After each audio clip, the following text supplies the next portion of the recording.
Hey, hi all, welcome back to the channel again. Today we will be learning about the asynchronous validators in Angular.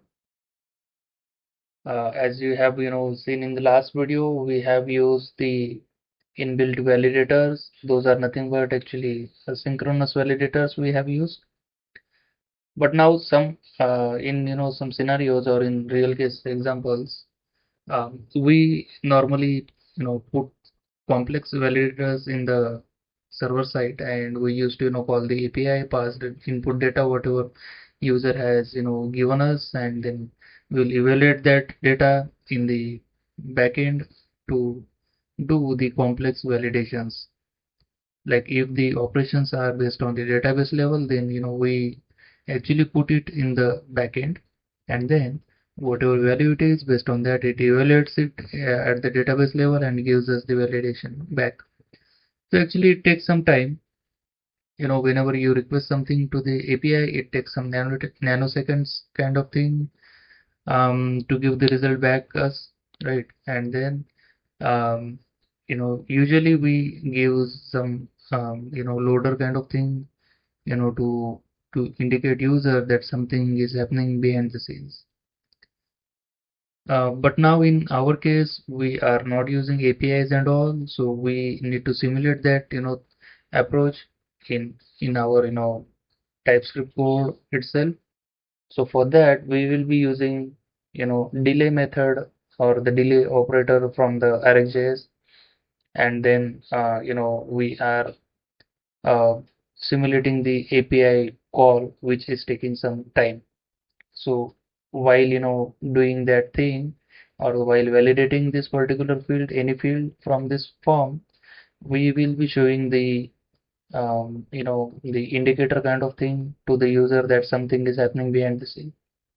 So now, in order to implement the asynchronous validator function, we have an use case over here to implement. So what is the use case, right? So the use case is nothing but we are adding the asynchronous validations to the email control, and then we are checking whatever user has input, based on that whether that particular email ID is available or not, right? So we will have a bunch of emails available at our side, and we are statically checking whether the input email has you know um, has includes, or that particular bunch of array of email includes that string or not. So based on that, we'll return true or false.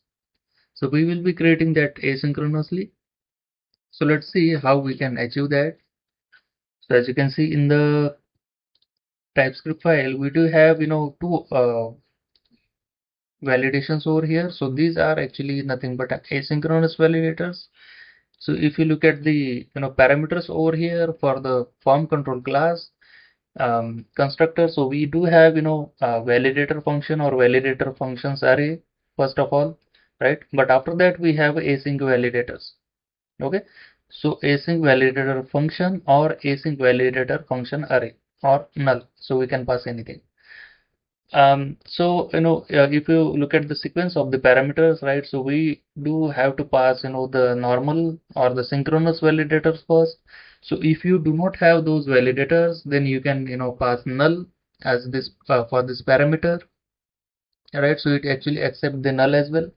So once you pass null, then after that you can be sure that you have actually omitted this parameter. Then you can add your asynchronous parameters or the validators at this parameter. Okay, and then as per the sequences, if you have both parameters like the synchronous as well as asynchronous, then Angular actually treats or prioritize the synchronous validators first on top of the asynchronous validators. So once these validators pass, then only it actually calls the asynchronous validator. So these are some basic things about the validators and how to pass them and the sequences of the validators. So let's understand how we can create our own asynchronous validator. So for that we do have a utils file. So let's create a validator function over here. So let's export a function called, you know, uh, check email exists, maybe, right? So now this could be a type of, async validator function, right? So now we need to make our custom async validator function of type async validator function interface. Okay, so as you can see, if you visit this interface, you can see this anonymous function, which is actually taking as a abstract control as a parameter and then returning promise of validation errors or observable of validation errors or null. Maybe in both cases it will return either the value or null. Okay, so we can use one of the return types. So you can use either observables or promises. So let me copy this and I'll just paste it over here. So for that, before that, I just need to write return, because we need to return this, and then like an arrow function, we need to implement it using arrows. So now we don't need promises, so I'll just remove this. We are using observables. So let's add the abstract control from the Angular form, then observable from RxJS, then we have a validation errors from again Angular forms, right? So we have added all of this. Now we need to actually maintain one list of email. So let's say email of type any array is equals to array, and let's add, instead of any, let's make it string array, let's say, because we have that kind of requirement. So let's add test at the rate test.com, abc at the rate xyz.com, then we have xyz at the rate test.com, right? Let's add again one more, test at, let's say test at abc.com, right? So we do have these 4 email addresses with us. Now we need to actually evaluate whatever the control value comes. We need to check whether that control value is available inside this email array or not. So if it is there, then we need to send the exist key and with the value true. Now let's use the off operator. So let me again write down off, return and then off. Let me import this from RxJS. Now we are returning control.value as an observable, because off method returns observable, and if you want to return control.value as an observable, then you need to use the off method. So in real case scenarios, we do not use off, we just directly convert it into the observable. Now I need to perform some operations, so that's the reason I need to use the pipe method over here. So pipe method is actually used to attach one or more operations before returning the observable. Okay, now as we are handling this observable, this control.value as an observable, right? So now let's add a delay over here, delay of, let's say, 600 milliseconds. So this could be the first operation. Let me add this. And now the second operation is nothing but a map, right?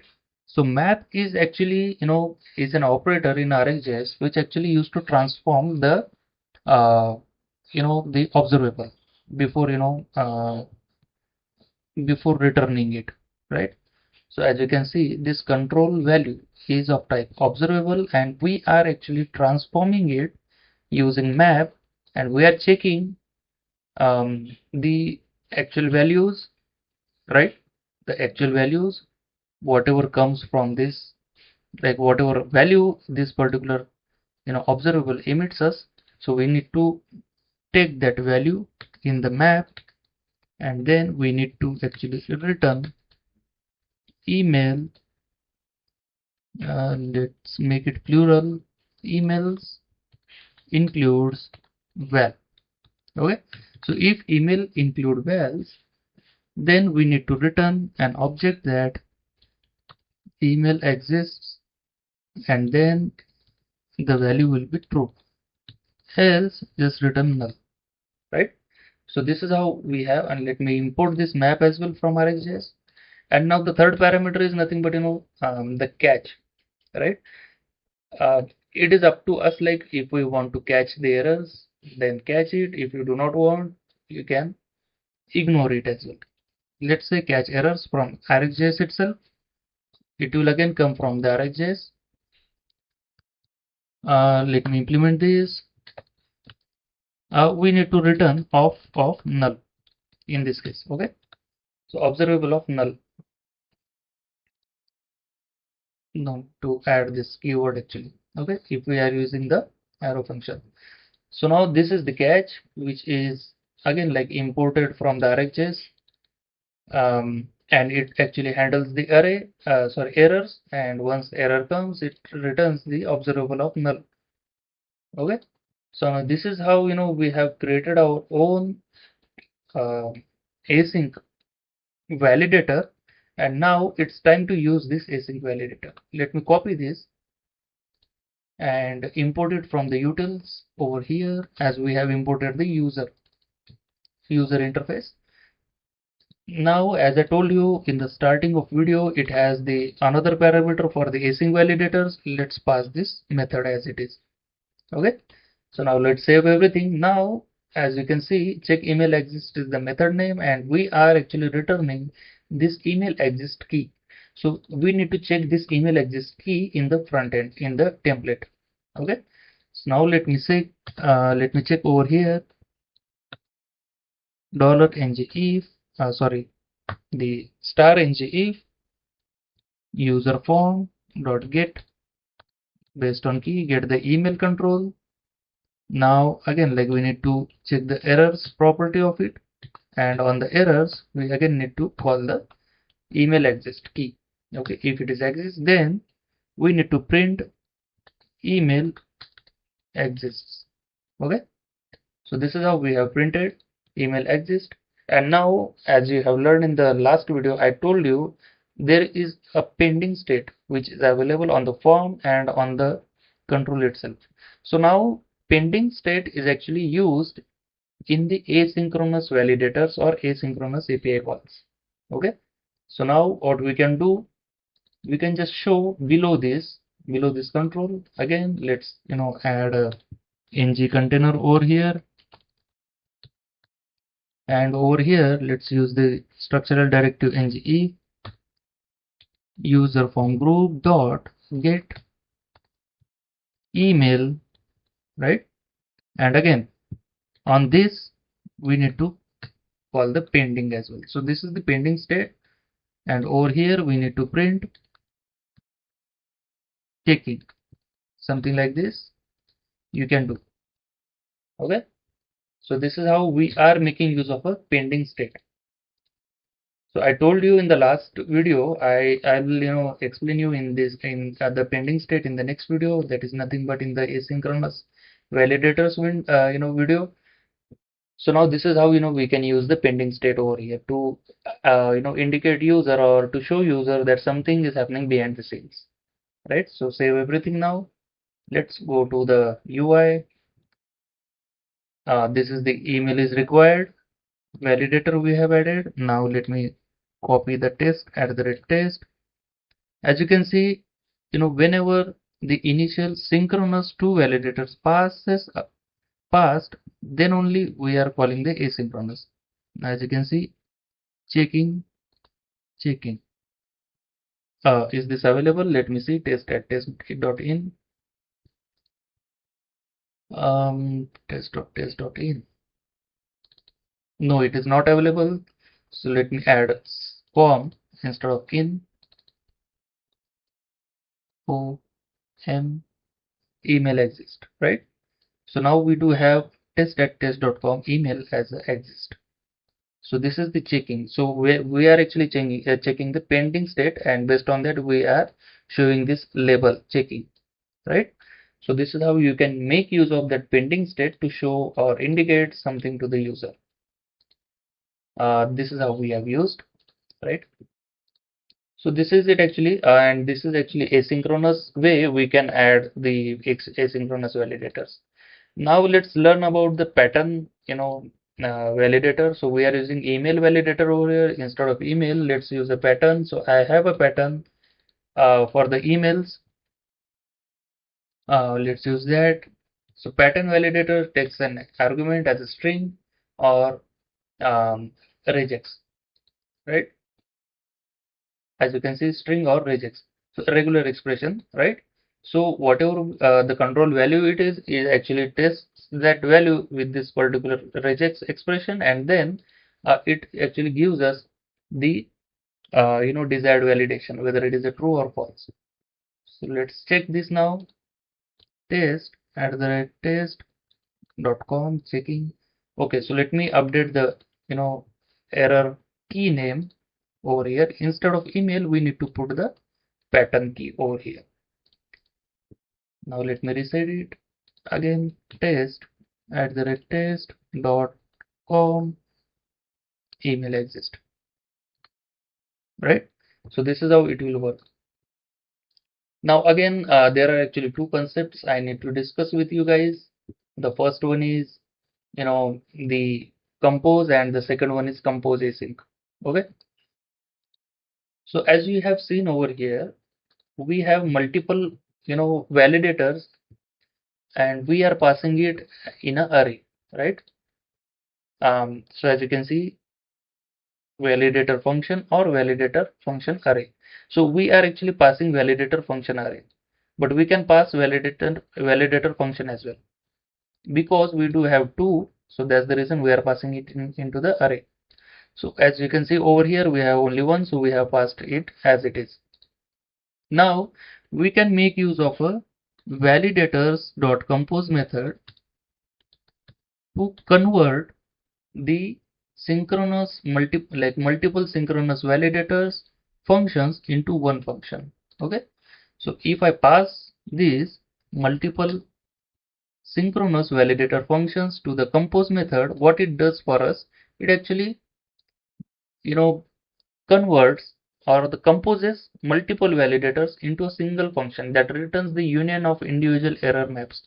Okay, so what it does actually, it actually creates a wrapper kind of thing on these two validator functions, and then it actually treats, or Angular treats, these two validator functions as a whole, one validator function itself. And then inside this,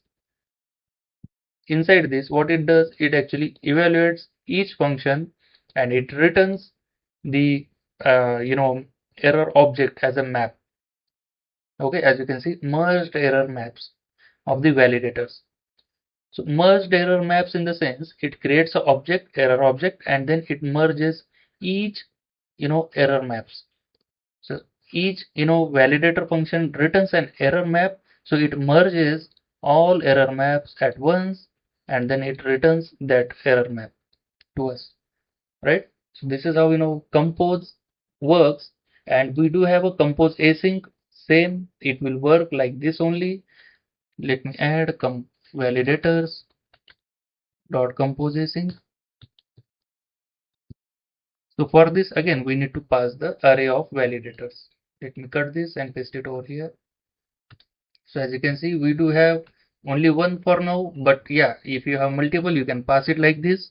And this is also doing the same. It is composing multiple async validators into a single function, and actually it returns the union of individual error objects. As I said earlier about the compose, it does the same. It merges all error object in once, and it returns it. If the check fails, if none of the checks are failing, then it returns null. So both are doing the same thing. Just the key difference over here is compose is used with the synchronous validators, but compose async is used with the asynchronous validators, right? So these are the two differences between these two, compose and compose async. And then if you have only one, then you can directly pass. You don't need to use the compose, you can directly pass it. You don't need to use the arrays as well, right? So as you can see, there are multiple variants available. If you have only one validator function, then you can pass it as it is. If you have multiple, then you can pass it array. But then if you have multiple and then you need to compose them in one, then you can make use of a compose.